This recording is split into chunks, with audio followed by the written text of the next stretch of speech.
Today, I am going to discuss on important topic of economics,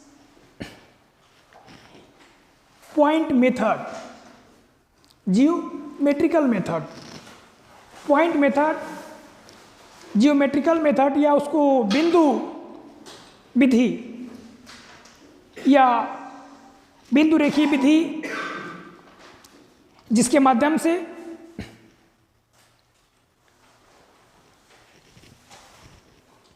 कीमत लोच की गणना करते हैं, कीमत लोच को मापते हैं। बिंदु रेखीय विधि एक ऐसी विधि है जिसके माध्यम से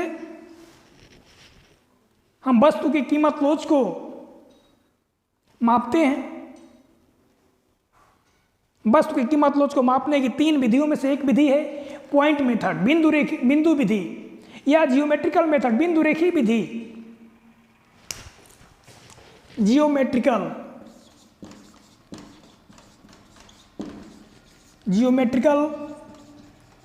मेथड। जियोमेट्रिकल मेथड को प्रोफेसर बोल्डिंग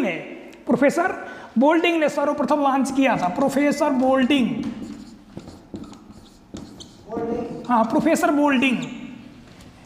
बोल्डिंग ने सर्वप्रथम लॉन्च किया था और उन्होंने बताया कि वस्तु की कीमत लोच को बिंदु रेखीय विधि के माध्यम से कैसे मापेंगे, कैसे गणना करेंगे।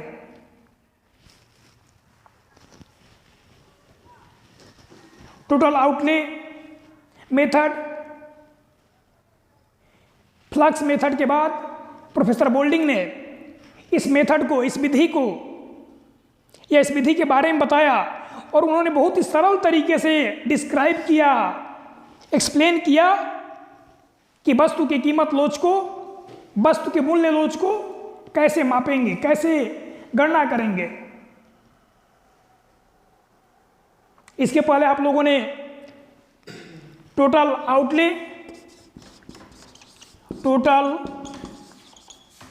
आउटले मेथड और दूसरा है प्रोपोर्शनेट मेथड, जिसको हम परसेंटेज मेथड के भी नाम से जानते हैं। परसेंटेज मेथड के भी नाम से जानते हैं। या प्रोफेसर फ्लक्स ने इस मेथड को लॉन्च किया था सबसे पहले। प्रोपोर्शनेट मेथड के बारे में किसने बताया था? प्रोफेसर फ्लक्स ने इसे बताया था, इसलिए इसको फ्लक्स मेथड के भी नाम से जानते हैं। अभी तक हम लोग पिछले क्लास में वस्तु की कीमत लोच की गणना करने के लिए total outlay method, proportionate method, जिसको अनुपातिक विधि कहते हैं, या परसेंटेज मेथड, प्रतिशत रीति, और इसको फ्लक्स ने प्रतिपादित किया था, लॉन्च किया था, इसलिए हम लोग इसको फ्लक्स मेथड भी कहते हैं। इसके बारे में हम लोगों ने अध्ययन किया था। आज की कक्षा में हम लोग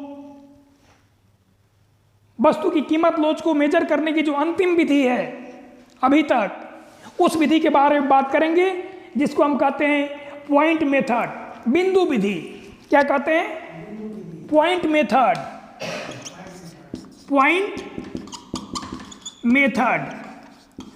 मेथड, या इसको हम कहते हैं जियोमेट्रिकल मेथड, बिंदु रेखीय विधि।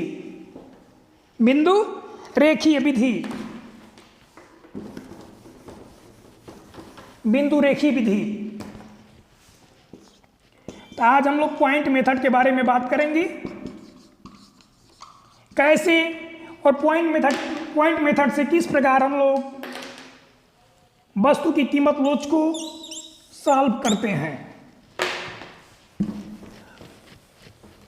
प्रोफेसर बोल्डिंग ने सर्वप्रथम इस मेथड को लॉन्च किया था, इसलिए इसको बोल्डिंग विधि के नाम से भी जानते हैं। इस विधि के अनुसार मांग वक्र के बिंदु विशेष पर स्पर्श रेखा के नीचे वाले भाग में, मांग वक्र बनाने से पहले हम दो रेखा खींचेंगे, एक होगा हमारा ओ एक्स और एक होगा ओ वाई, मूल बिंदु ओ, और वहां से हमने क्षैतिज रेखा खींचा जिसको कहेंगे एक्स, ओ एक्स। ओ एक्स पे हम किसको रखेंगे? वस्तु की मात्रा को रखते हैं, क्वांटिटी। किसको रखते हैं? क्वांटिटी को। जबकि ओ वाई रेखा पर हम वस्तु की कीमत को रखते हैं। किसको रखते हैं? वस्तु कीमत, जिसको प्राइस को। किसको रखते हैं? प्राइस को।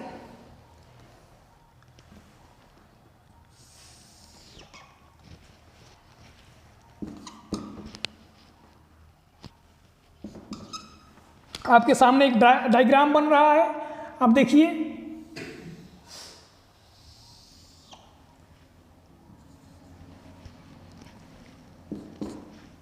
ये हुआ हमारा डिमांड कर्व, जहां पर टच करेगा वो होगा हमारा बिंदु P। इस मेथड के अनुसार, इस मेथड में आप देख रहे हैं, इस विधि के अनुसार मांग वक्र के बिंदु विशेष पर, मांग वक्र के बिंदु विशेष पर, मांग वक्र का बिंदु विशेष कौन सा है? ये वाला। मांग वक्र के बिंदु विशेष पर, जहां पर टच करेगा, मांग वक्र के बिंदु विशेष पर स्पर्श रेखा के नीचे वाले भाग में, स्पर्श रेखा के नीचे वाले भाग में, स्पर्श रेखा के नीचे वाले भाग में ऊपर वाले भाग से भाग देकर मांग की लोच ज्ञात कर ली जाती है। मांग की लोच को कैसे ज्ञात करते हैं? मांग वक्र के बिंदु विशेष पर, मांग वक्र डिमांड कर्व के स्पेसिफिक पॉइंट पर स्पर्श रेखा के नीचे वाले भाग में, स्पर्श रेखा के नीचे वाले भाग में ऊपर वाले भाग से भाग देते हैं। क्या करते हैं? डिवाइड करते हैं, उसको विभाजित करते हैं। और विभाजित करने के बाद जो परिणाम सामने आता है वह मांग की लोच कहलाता है। क्या कहलाता है? मांग की लोच कहलाता है। ये मांग की लोच जो है, कौन सी मांग की लोच है? मांग की कीमत लोच, मांग की कीमत लोच, प्राइस इलास्टिसिटी ऑफ डिमांड। एक फार्मूला हम इसको लिख लेते हैं, लिखिए। मांग की लोच इक्वल टू, मांग की लोच लिख लीजिए,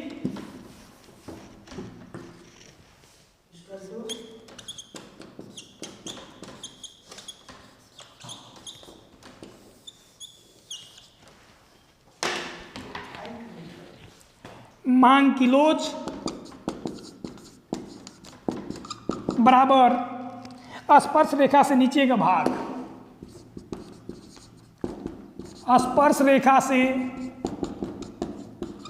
नीचे का भाग, स्पर्श रेखा से नीचे का भाग डिवाइड बाई स्पर्श रेखा से ऊपर का भाग, स्पर्श रेखा से ऊपर का भाग। ठीक है? यानी E equal to lower sector upon upper sector, E equal to lower sector upon upper sector, upon upper sector.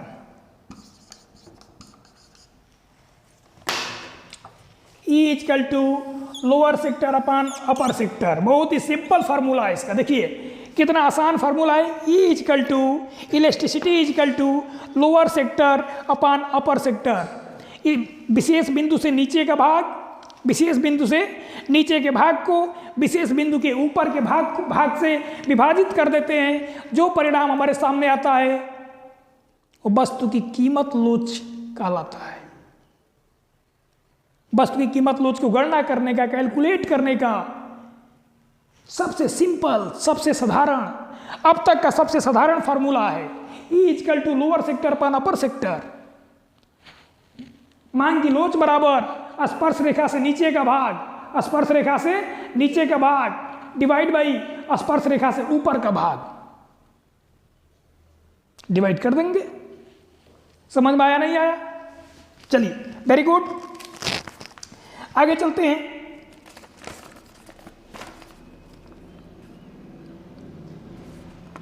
आप इस फिगर में देख रहे हैं, फिगर नंबर 8।